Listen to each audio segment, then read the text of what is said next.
तर hi guys, mummy आलती पुण्यावरून इकडे जत्रेला, तर मी पण आलते जत्रेला. तर मम्मीला म्हणलं तू छानसं चल, मी तुझा व्हिडिओ काढते. मग मम्मीनं केसामध्ये गजरा वगैरे लावलं होतं फुल, आणि इकडे आम्ही आलेलो आहेत बघा जत्रेला खूप गर्दी वगैरे होती.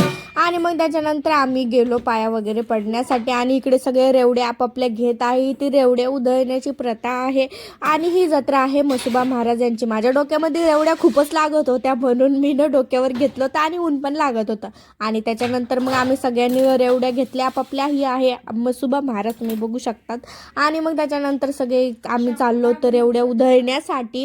आणि मग असे 5 राऊंड मारायचे असतात, आणि रेवड्या उधळायच्या असतात चौकीकडून.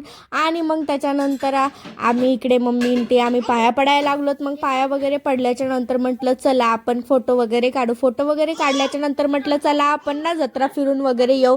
सो खूप मज्जा आली आम्हाला जत्रेमध्ये फिरून. तर माझा व्लॉग कसा वाटला मला नक्की कमेंटमध्ये सांगा.